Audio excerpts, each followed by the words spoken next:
Welcome back. It was an exciting week of Sunbelt football. People got fired. Long snappers probably are going to lose their scholarship. The Chanticleers shocked the world, baby. It's not a shock, though, because Scott and I have been telling you this since day one, that Coastal Carolina was going to shock the world. And I'll say this. When we recorded this podcast a week ago, Scott, I didn't think this game was going to happen. Like, we still thought – we were talking Coastal Liberty. I was saying Liberty would be a good team to join the Sunbelt Conference. BYU, man, your invitation's rescinded. You know what I mean? You showed up to the ball wearing – what are those, Converse? Like, come on, get out of here. Like, BYU, supposed to be a top 10 team, goes to Conway and loses, and that's where we start this week's podcast, Scott. The best game the Sunbelt has played in 10 years. I will say this is the biggest game the Sunbelt has played since App State shocked the world against Michigan. This is the biggest game the Sunbelt team played. Absolutely, because App State wasn't in the Sunbelt at the time. So it counts. Yeah, this is by far the biggest game. Every time a Sunbelt team shocks somebody, it is a early season, mid-season upset. It is Troy over LSU. It is South Alabama over Mississippi State. It is a game that down the road means absolutely nothing. It doesn't have any impact on anything. At the end of the day, these teams are trying to win a Sunbelt championship. That is not what was at stake in this game. This is the very first time ever that a Sunbelt team was playing for a spot in the NY6. They still got to get past Cincinnati. It's a very tricky situation since they have to play Tulsa twice in a row. But this is what's on the table. This is the very first time that a Sunbelt team went into a football game where the New Year's Six bowl bid, the money, all of that was at stake. And that was so huge for them to come away with that win. You said it, this has been the best season in Sunbelt football history. And this week was the absolute best week in the Sunbelt this year. Who would have thought in 2020, in a year with a pandemic and just chaos everywhere, that Sunbelt football would be the best thing in our lives, Scott? Like, I'm telling you right now, I know you've been on this since like June, July, getting ready to do all the things that you guys do over there. But if you would have told me Sunbelt football, Texas State included, would have been a bright spot in my life come fall, I didn't even know we were going to get sports in March. Like, I thought we were done for the year. And the fact that Coastal wins that game, let's talk about the game a little bit, because I'm a big Zach Wilson fan. I will put it on my chest right now that I thought that he was going to come into this game, and this was his Heisman moment. This was a game, it was almost like the Iron Ball for Cam Newton in a sense, where this would be the game that he shows up, shows out, and really give somebody something to look at. But he got bottled up by that Coastal Carolina defense that we've talked about all year long, Scott. And he didn't look great. I thought the Coastal Carolina defense really did a good job of bottling Wilson up. You know, somebody texted me the day that I think the morning of it was the morning of the day before, they got a ticket for the over on the line. I said, son, that is the dumbest thing you could do. I mean, BYU's defense is good, but I'm talking about Coastal Carolina. That's talent. That's NFL talent on every single level of that defense. The front seven, the linebackers, the defensive backs. I mean, halfway through the game, I stopped and I thought, I know every single guy, every single player. I know their names. I don't have to, look them up. I know their names because they're such a name brand team right now. They're so recognizable, so household. That defense, you're going to see so many of them in the NFL. And they showed up. This was their collective Heisman moment. They stole it from Zach Wilson this week. And, we talk about Mac Jones every week, or I should say other people talk about Mac Jones every week. Other people talk about Trevor Lawrence. We talk about who on this podcast? We talk about the Coastal Carolina quarterback, your guy. I tried to talk you out of him before the podcast. Tried to say, like, are we sure he's the best? No, you've been on this corner since day one, and he looked really good. McCall looked really good in this one, Scott. Yeah, there was I can't which game it was. It was a few weeks ago where Grayson McCall kind of took a step back and managed the football game. I think it was a South Alabama game. This is another circumstance where he did the same thing, but he ran the ball very well. He ran the option very well. There was one fumble, one mistake, but other than that, phenomenal decision-making, great cuts. He got every running back involved, and he ran the pistol option to perfection against BYU, and it worked out so beautifully. They had 3 rushing touchdowns. BYU came in, their defense had given up 3 rushing touchdowns. Coastal doubled that with this game, over 200-something rushing yards, far and away the most BYU has given up. Grayson McCall took what BYU gave him. And that's what's so impressive about McCall is he's a freshman. He's like 19, 20 years old. And he's making decisions and making plays that you expect from a senior. This is a huge game. This is the biggest stage any Sun Belt team has ever been on. And this freshman is making perfect decisions. He botched one snap, and the rest of that, he was great. He was phenomenal. He didn't press anything in this game. And it's just he's the best player to Sun Belt, and this game showed it. Well, it's crazy because, they put it on the board one more time for us. Oh, McCall's a freshman. And, every time they do that, it takes me a little bit. It takes me a little bit by surprise, I guess, of like, oh, yeah, this dude is young. He doesn't make any freshman mistakes. Like, in this one, and, hats off to the coaching staff, hats off to the staff over there, because I was listening to interviews. They didn't know this game was going to happen until Wednesday. The GA started getting things together Wednesday afternoon, Thursday. So Coastal and BYU were both kind of at a disadvantage here when it comes to game film. But, man, they did a great job of making sure their freshman quarterback did not make freshman mistakes. I was watching the Kansas State game over here, and there's so many young quarterbacks in college football right now who make dumb mistakes, make young mistakes. And you can't hate them for it. They're 19, 20 years old. Like, you're going to see them make mistakes. Coastal does not make those mistakes, man. And it's going to be the thing that is going to get them to that next level. Like, having this guy for the next 2 years, maybe 3 years, is going to do wonders for Coastal Carolina. Yeah, absolutely. And hopefully they do have him for more than a few years because he's such a high-level talent, honestly. And, after intercepting Zach Wilson once, Zach Wilson now has 3 times as many interceptions this season as Grayson McCall does, and he's only got 3. Wilson's only got 3 interceptions. I think McCall's the only quarterback right now with 25-plus touchdowns and 1 pick.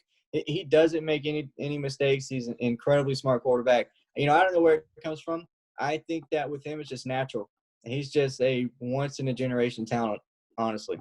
So do we want to move on, or do you have anything more to add on this Coastal game? I just feel like, if I watch this game again, there's just so much more I can add. I think we love Grayson McCall, but I have been so big on this defense for so long, and I feel so proud of them for coming through every single week. And this is a BYU team that's blowing everybody out. 27 was the lowest they had scored coming into this game. They scored 17. And this defense is so good. So, Ron Jackson, we got to talk about Jeffrey Gunter. Jeffrey Gunter had himself a game. He had some kind of bone to pick with Zach Wilson. I don't know what it was, but he went after that man. I mean, at halftime, when they came out on the very first drive, forced a fumble later on, Jeffrey Gunter was phenomenal this game. Shout out, Jeffrey. There's 2 big takeaways I want to have. The first one is the pick to end the half with Wilson. It was kind of like a Hail Mary to end the half there. And Coastal Carolina did what you teach your guys to do. You find the quarterback and you block him, and everybody was kind of crying. And, this is a no crying podcast, Scott. I don't know if we made it official yet. No crying over here. I was disappointed. Everybody was trying to baby Wilson. I love Wilson. It's a pick. You're supposed to block the quarterback. You don't let the guy get up. This is what football is. If you don't like contact, go play golf. Like, what do you want from me? It's hilarious. That play is actually playing on my ESPN feed right now. That was such an amazing. I was watching it. My fiance sitting on the couch. She said, "That's just rude. That's no class." I'm sitting there in my head thinking, "This is amazing. They are getting after this man. This is Sun Belt football." This man walked on the surf turf and thought he was safe. Teddy Gallagher and Jeffrey Gunter said, "No, sir." I love it. And then the other big thing is the shirts. Like, who would have thought Mullets versus Mormons would be the shirt? Why didn't we think of that, Scott? We should have been selling this for weeks. And we missed it. The kid who came up with these shirts, I can't even imagine how rich he is right now. His life just changed over a weekend. Incredible. It's unbelievable. Unbelievable. Hats off to him. I love everything. All right, let's talk about what turned into one of the most toxic fan bases in the Sun Belt Conference, Scott. Louisiana, number 25 in the nation. They beat Appalachian State 24-21. Preseason, we were talking about this being I said my prediction was this was going to be a preview of the Sun Belt Championship game. That they scheduled this game for a weird reason, and that these would be the 2 teams that were playing at the end of the year for the Sun Belt Conference. Little did we know that Coastal Carolina was going to do what they did and just run off and have this incredible season. App State now has 3 losses. 2 of them are in the Sun Belt Conference. I don't know if this is a bigger loss for App State or a bigger win for Louisiana. I think Louisiana winning is huge. They're still in the top 25. But App State dropping 3 games this season, 2 of them in the Sun Belt, I see cracks in the foundation, Scott. I think App State, they're giving up the throne. The throne has been given up. That is no doubt. Let it be known that it is now safe. The Troy Trojans are still the only team in conference history with 5 straight conference titles, and that will remain the same for at least the next 5 years or so. So now that we got that out of the way, this is a much bigger win for Louisiana than a loss for App State. All of App State's losses have been really close, and they've all been to current college football playoff top 25 teams, though Marshall will be on the out after just laying a dud against Rice this weekend. But all against good G5 teams, two Sun Belt teams, Louisiana, Coastal Carolina. If you're going to lose to 2 teams in the Sun Belt, that's the 2 teams you're going to lose to if you're App State.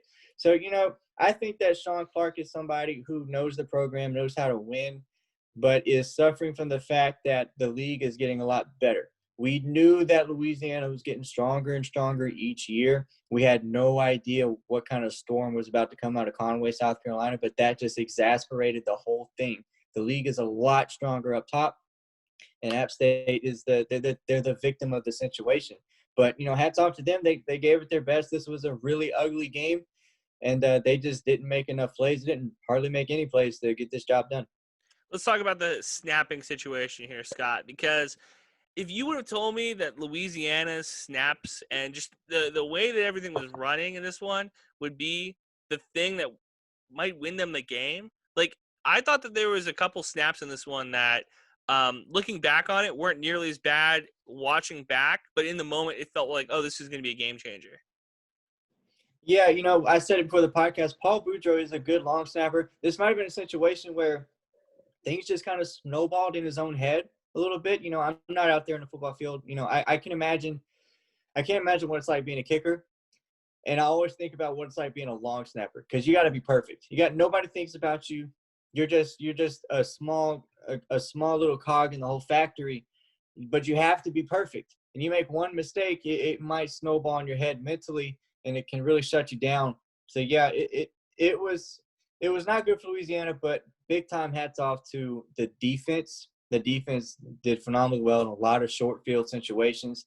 How about the decision by Billy Napier to take a safety late in the game, very late in the game, instead of what I would have done, pooch punting the football with Levi Lewis? Have they not practiced that? Did they practice it and determine that Levi just simply could not kick a football?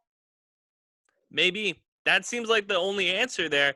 Look, it goes back to the math deal, and I'm even with the glasses, I'm a big anti-nerd guy. Don't like the analytics. Stay away from the math. Taking a safety in the fourth quarter, I don't know what the math says about that. The eye test gives it an F. Like, I don't like taking safeties. I don't like – the pooch punt probably would have been a better option to me, but I was gritting my teeth, man. Friday night, I was like, what am I watching here? Taking a safety? What are we doing? To make it a 3-point game of all things, too, just to make it a field goal with less than 2 minutes left. It was and App State almost took advantage. The offense did its job. It drove into field goal range. And I was surprised that the field goal didn't go in. Louisiana got lucky. This is where I'm talking about, though, with App State, because half of this is momentum. Half of the whole, dynasty runs these teams have are just lucky breaks. And App State's not getting those lucky breaks anymore. We've seen it all year, and that's kind of where I'm at right now with them. If we did a redraft or, a re-ranking of the Sun Belt Conference, I think App State's 3 or 4 right now. You know what I mean? And that's not great, but that's not good for them, if that makes sense. No, they expect to be on top of the mountain. It's App State football. A lot of their fan bases still believe they are the top of the mountain. They are the pinnacle of the Sun Belt. They're in danger right now, I feel like. I mean, could you see a situation where in 4 years, Sean Clark is what Blake Anderson is today? Yeah. No, I can. And this is what bothers me. As a cellar dweller, as the rat, the scum of the Sun Belt Conference in Texas State, I look at App State and I say, cry me a river. Come on. All these fans were complaining. They were like, we still run the conference. Clearly not. You lost to the 2 best teams in the conference this last couple weeks. I'm out. I'm out on App State. I like the fan base for the longest time. But, when you're winning and everything's going right, it feels good. When you're losing, you kind of start peacocking your feathers a little bit, and that's what App State's doing here. Absolutely. It's not something they're used to. I mean, they haven't launched football games since their very first year in the FBS in the Sun Belt. They've been dominating the league ever since. So, yeah, it's a weird feeling, I'm sure. I would never know. I don't know what it's like to be in that situation, but I wouldn't act that way. I wouldn't act, especially when you were not the first to walk, App State. You did not come in this league and be the first team to win consecutive titles. You weren't even the first Sun Belt team to get a national ranking. You weren't the first to do anything, App State. Let's talk Pay about that respects. first. There's a lot of Pay firsts in your respects. team. Troy. Pay some respects. Troy won 5 in a row, as we mentioned. Troy was ranked in 2016 after beating App State 28-24. That's when Troy hit the top 25 for the first time ever. App State needs to understand who came first, and then let Coastal Carolina run with it.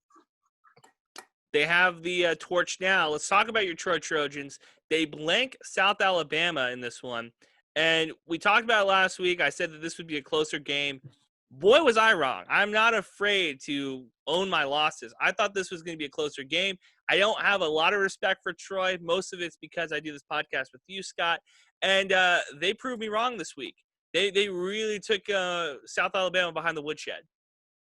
Yeah, this was a surprising game, honestly. The offense did very well, especially in the second quarter. The defense, of course, phenomenal. This was Troy's first shutout in over a decade, and it was South Alabama's second shutout ever. And I don't know if you saw the fun fact on Twitter, the first shutout that South Alabama suffered in school history caused the last coach to get fired. He got fired like the next day. Same thing happens here. So very interesting. Next time South Alabama gets shut out, they're going to fire their coach, by the way. Yeah, this was a fun game. This was a lot of fun for me to watch. I was a little frustrated in the second half because the offense kind of took the foot off the pedal. And I don't like that, especially when you're playing Desmond Charter and Jalen Tolbert. But defense stood up, got a safety there late in the fourth quarter. Good game. I liked the Troy secondary in this one. I went back and looked. Arkansas State only scored 10 points against Troy earlier this year, which was very surprising to me. And then Jalen Tolbert doesn't do anything against Troy. Jay Adams and Jalen Tolbert each had 5 catches. They both had less than 100 yards receiving. They both had less than their season averages. The only 3 teams to hold both Tolbert and Adams under their season averages this year, Coastal Carolina, Louisiana, and Troy. That's company that I like Troy being in. So this is a positive takeaway. Good game. Troy desperately needed this one. And allow me to keep going. I want to keep going. I got something big right here. Last year, the wheels had completely fallen off, right? App State, Louisiana, in back-to-back games, Troy just got obliterated. Just the worst 2 games you could possibly finish on. It was disgusting. This year, it fell off again. App State destroyed Troy. And Troy was at a crossroads heading into this game. Big rivalry, an opportunity to turn around or lose to South Alabama. I mean, you got two ways to go. There's no in the middle. There's no average Sun Belt team to play and lose by 2 points against. It's South Alabama. And if you're in Troy, you can't lose to South Alabama. And you go and beat them 29-0. This was a very big win for the team. Well, I'll take your word for it. I don't know what it's like to have a rival in the Sun Belt Conference. So let's talk Arkansas State. They took ULM behind the woodshed. I hate using that. I've used it twice now on this podcast. Red Wolves demolish ULM here, 48-15. Scott, I'll start here with you. Is it a loss for Arkansas State to allow any points to ULM? Because this ULM team, I'm watching them on Saturday. They're awful. They are honestly awful. And I was disappointed in Ark State giving up 8 points in the second half. I thought it should have been a shutout game, honestly. You know, you say that, but I think this is fine just because of what happened the week before. Louisiana gave up 20 points to Louisiana. But we talked about on the podcast how Louisiana gave up 20 points. But it's Arkansas State. Their defense is terrible. It's not good. It's bad. The only team that gives up more points than Arkansas State is Louisiana Monroe. So to hold ULM to 14 points, I'm not going to fault them for it. Good job. Great defense. That's fine with me. All right. Well, we didn't have the best receiver in football playing for Arkansas State this weekend, and another guy stepped up for him. Somebody that I had kept an eye on a little bit, but I did not expect him to do what he did on Saturday. Do you want to take this one away? Yes, this man, I honestly had not even heard his name before this game. He wears number 7. Apparently, somebody was a little unhappy that they gave him number 7 this year, a freshman. Number 7, if anybody's forgotten, that was the number of Omar Bayless last year, who torched the league for 96 receptions, well over like 1,500 receiving. It was something stupid, gaudy numbers. And then they just gave his number away the very next year to another freshman receiver. Well, this kid goes out in his very first start, 9 catches, 310 yards, 4 touchdowns, just completely reset the Arkansas State record books in his first start. That's wild. Yeah, it's ULM. But to do that as a freshman and to do that out of Arkansas State, that scares me. You go from Omar Bayless to Jay Adams, and then the very day that it's announced that Jay Adams is done as a Sun Belt football player, most likely, they find another kid who has a 300-yard receiving game. There aren't even quarterbacks in this league who throw for 300 yards a game. And he catches 300 yards, 4 touchdowns. The guy's ridiculous. And Jeff Foreman, Dahu Green didn't even play in this game either. Jeff Foreman caught 4 for 144, 2 touchdowns. Arkansas State receivers, they're here to stay.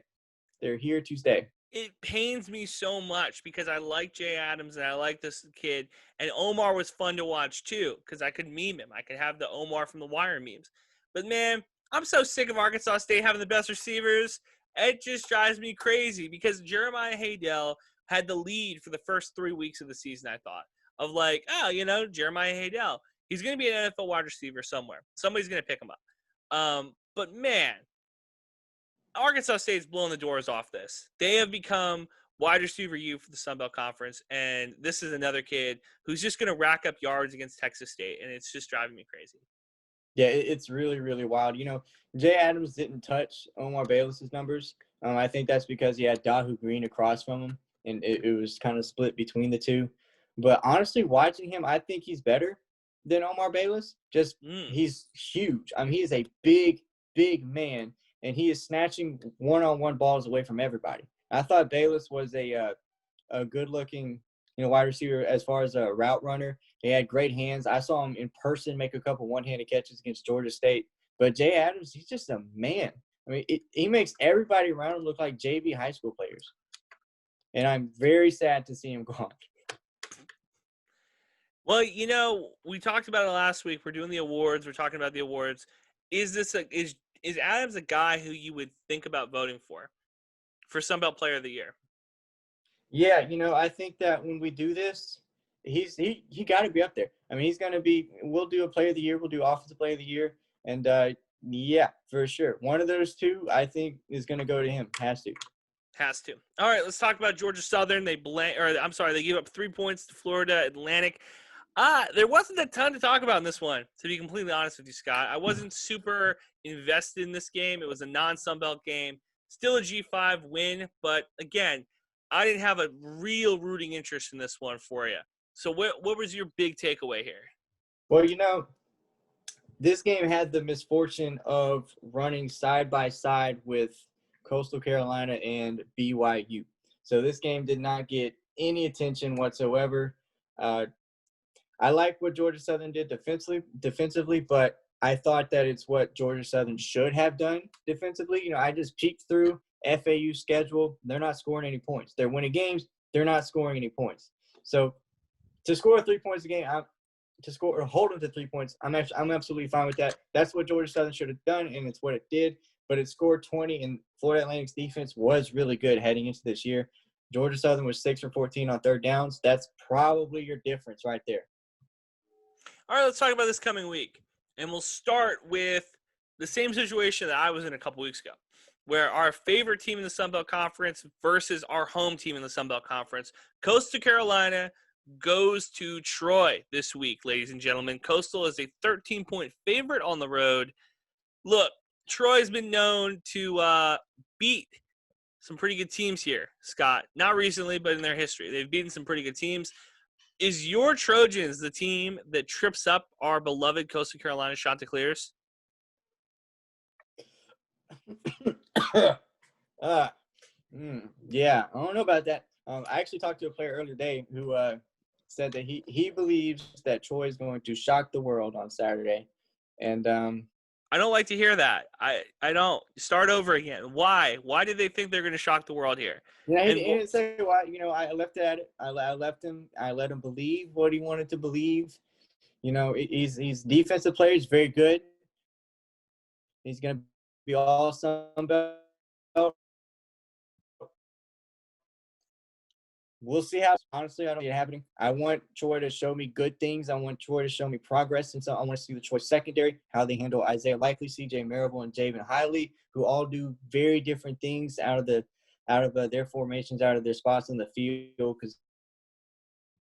Coastal does also getting its running involved in the pass game, particularly C.J. Marable out of the backfield, and get Isaiah Likely up and down the field, and Hiley.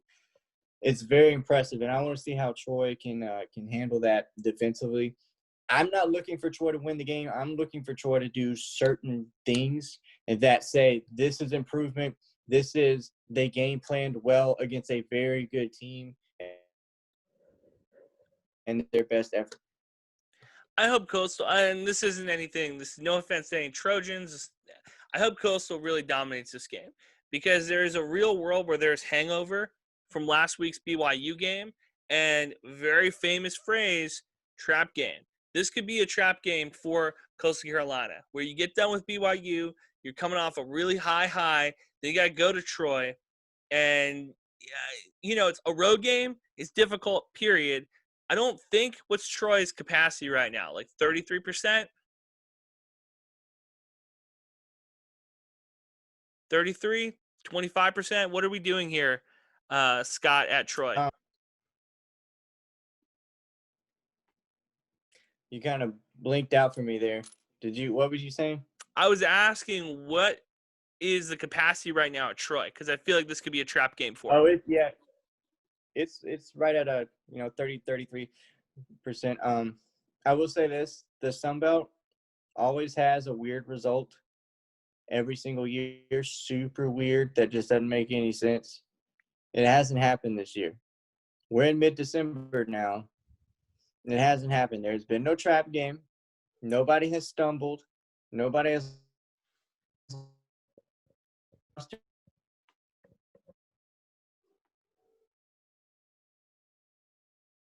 and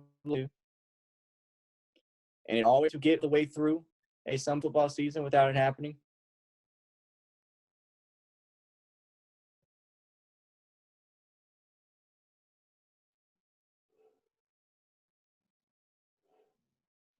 Yeah, I'm nervous too. I'm nervous too about it, and I'll say this: it's on ESPN Plus, so we will get to see the entire game. We're not putting it on ESPN3 or anything like that, so I'm excited for that. All right, Arkansas State faces off against Incarnate Word. I don't want to spend a lot of time on this one. There's no line set. It's on ESPN3. Arkansas State should win this one. They get back-to-back, pretty much cupcake games, in my opinion. So, quickly, what are your thoughts on Arkansas State? Do they have the same offensive output they had last week? I hope they do. I hope they run it up. I hope they score a lot of points. I hope they have reason to be happy, to have a positive outcome heading into the offseason. They're going to be 5-7 after this win, and that's never something that you want to see if you're an Arkansas State fan. You're expecting 8 to 10 wins every year in Jonesboro, and you've slowly gotten worse and worse and worse every year. And so there's going to be a lot of talk in Jonesboro. There's going to be a lot of conversation. I think the seat is going to be very, very, very, very warm. So let's talk about it. Blake Anderson, who before the season was my favorite to get a Power 5 job.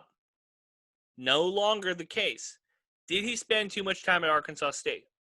Absolutely. We've talked about it before. When he had the opportunity, he should have dipped out. He should have left when the iron was hot at Arkansas State. He decided not to. Decided to stick around. That's kind of what Billy Napier's doing right now.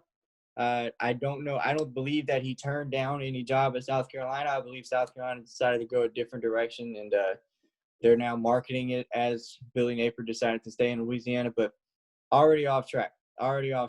Yeah. Blake Anderson should have left, but having said that, if he gets fired by Arkansas State, Anderson has phenomenal connections around college football. He'll probably get a good coordinator job at a Power 5 school right out of the gate. Well, we'll see. There's a school right up the road from me who continues to try to hire coaches, so you never know. I'm talking about Texas. All right, App State, Georgia Southern in this one. App State favored by 9. Georgia Southern, it's kind of like App State light. They got fans who think they're a lot better than they are. If App State loses this one, Scott, do we put the final nail in the coffin? Do we say goodbye, Mountaineers? Oh, man. I don't think I'd be ready to. I don't like jumping on such harsh things, only because this is Georgia Southern. If App State plays Georgia State at the end of the year and loses, sure, okay. You're playing a big, big rival. Probably the biggest rivalry game the Sun Belt has is App State, Georgia Southern. And you're playing at the end of the year. Georgia Southern's won this game twice in a row. They've beaten a ranked App State team twice in a row. I wouldn't be super shocked if Georgia Southern simply did it again. I mean, they've beaten 2 different App State head coaches. They beat Scott Satterfield. They beat Eli Drinkwitz. What's Sean Clark? Sean Clark isn't the coach that Satterfield is or Drinkwitz is. It would not shock me if Georgia Southern won this game. But it would not signal to me either that the Mountaineers are done. They're no longer the top of the mountain. They're not going to ever come back. No, I'm not saying you can't come back. I'm just saying you're like Moses. You leave the mountain, then you come back. You can leave the mountain and come back. Sure. But sure, absolutely. Yeah, you can leave the mountain and come back. I think that things might normalize in a couple of years. It depends on how Coastal Carolina leverages their situation, how they make Conway more appealing, how they bring in players, how they market their situation, how they plan to replace Jamie Chadwell when the time comes. All that's going to be very, very important. Time will never come. He's going to be like Mike Gundy. I want to say this, though. If you would, who would you prefer to be? You're a recruit. You're under-recruited. You're a 3-star. Would you rather go to a place like Boone where you got to take a plane and then a train and then a subway and then you got to rent a car to get there? Or would you rather go to Coastal Carolina, which is just a skip and a throw away from Myrtle Beach, where your parents can come, hang out, have a good time. You can grow a mullet. Nobody's going to judge you. I'm just saying, Coastal Carolina seems like a much nicer spot if I'm going to go to the East Division of this conference. Great golfing, too, up there on the Grand Strand. Yeah, most players are going to choose Coastal Carolina in that situation. You're asking the wrong person. I'm a big-time mountain person. I love the mountains. I went up to Boone a couple years ago. I loved it. I loved every single minute of it. It was awesome. But at the same time, I remember asking Sunbelt fans, if there was one Sunbelt school that you could go to that's not, your alma mater or the school that you went to, or the school that you go to, or the school that you cheer for, where would you go? And I think most people said the top 3 were like Louisiana, Coastal Carolina, and I had a lot of Texas State people too as well. Those are the top 3. It's paradise. San Marcos is paradise. I'm sorry the rest of you have to live in this hellhole that we call the United States.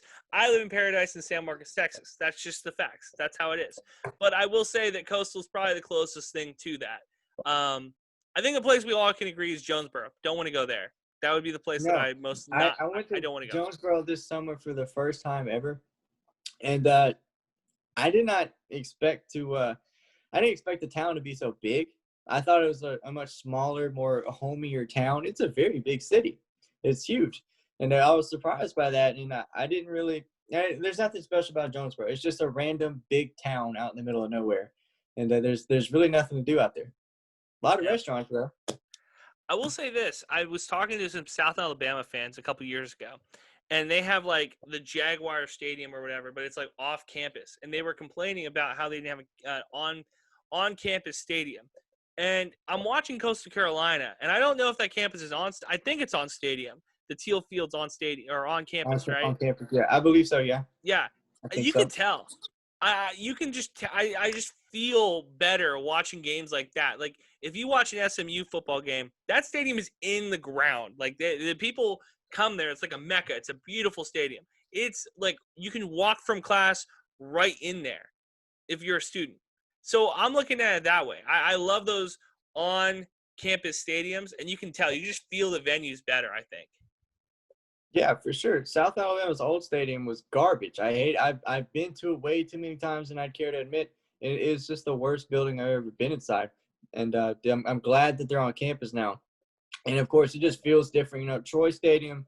Whenever I talk to people in Troy or outside of Troy, regardless around the Sun Belt, everybody says, you know, top stadiums in the Sun Belt, it's Troy and it's Texas State. Those are the two best stadiums because they feel they give you that campus vibe. You know, the Texas State Stadium, it looks like it belongs on campus at Texas State. Troy's does too. They're just beautiful buildings, and I love Coastal Stadium. A lot of people hate it. They have completely bought into their beach vibe with that building. I mean, there's palm trees everywhere. It's colorful. It looks like you're sitting on the beach, but you're watching a football game.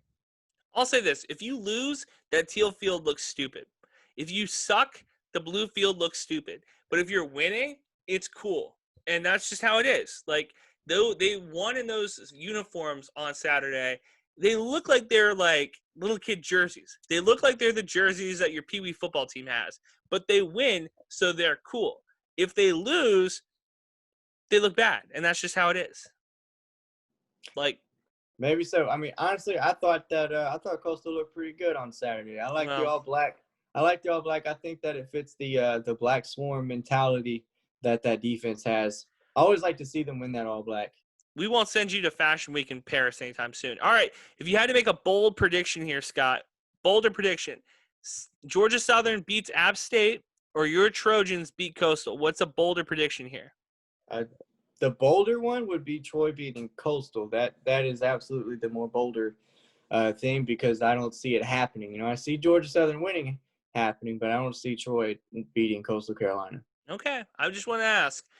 All right, and before we go, Scott, I do want to talk about the coaches that are getting fired left and right in the Sun Belt Conference. Go down the list. Who's out and who's in? The first coach to walk out the door in the Sun Belt was South Alabama Steve Campbell. 3 years in the league, 9-26 record, 6-18 in the conference, 3 wins, 2 wins, 4 wins out the door. I was a little surprised. I thought that South Alabama was actually trending upwards. They had good talent on the team this year. If they get most of it back next year, they're looking at possibly playing for their first bowl win ever. So I was a little bit surprised. I thought Steve Campbell could get that job done. But I guess they're choosing to go in a different direction. That's their decision. You know, if you lose games, you're not going to stay here long. That's how the Sun Belt's been. And it's not a conference that people like to lose in. Our first in memoriam, Campbell, we salute you. Who's next? Matt Viator reports are that he is out the door. I say reports. ULM did post eventually today. They are seeking new leadership, which is a very odd way to put it because what ULM needs as far as new leadership is a new athletic director, a new school president, somebody who says, you know what, let's try to put some damn money into this program and support a coach for once. You can't cycle through coach. You can't bring a coach in and say, look, I got $7. What can you do? That ULM job's not fun, though. It's a terrible job. It's Monroe, Louisiana, which is a terrible city. I've been to it a couple of times. Nobody wants to go to Monroe. You can't recruit to Monroe. It's so ugly. I remember I went last year. I went to the Georgia State game. Driving into the campus, it's so wild because on the left you have the campus, which there's like a big fence up. Because on the right, it looks like you're in the middle of Detroit. It's so weird. It's just like strip mall, just torn down strip mall lining the whole road. It's garbage. It's such a horrible town to recruit to win football games with no support whatsoever from your school. Who are you going to get? Who are you going to convince to come to Monroe at this point? Me and you. We could do it virtually. Let's do it. Let's run the team. I said I can lose 10 games doing it from home. I mean, yeah, sure. I mean, it's no problem. I'm going to just put the game on the TV. We'll get the headsets on, and we'll just call the plays from the couch. Why not? Who's stopping us? All right. Who's next? Do we have anybody else? No head coaches, I believe, are out the door. I saw that Louisiana's linebackers coach is heading to be the new Southern Miss defensive coordinator. Austin Armstrong, very fast rise up the college ranks. He spent 1 year as a linebackers coach. Last year, he was a quality control assistant at Georgia, and the year before that was a graduate assistant. And now he's an FES defensive coordinator. Very, very, very quick jump for this guy. I give it 3 years, and he'll be coaching at ULM. Absolutely, Austin Armstrong, next Monroe head football coach. Not next. Next. The next. Yeah. All right. Next. From Scott, from me, have a safe week. We'll come back next week. We'll talk about Troy and Coastal Carolina, how Coastal Carolina finally cracked the top 10. Fingers crossed. I'll talk to you next week, Scott. All right, Andrew.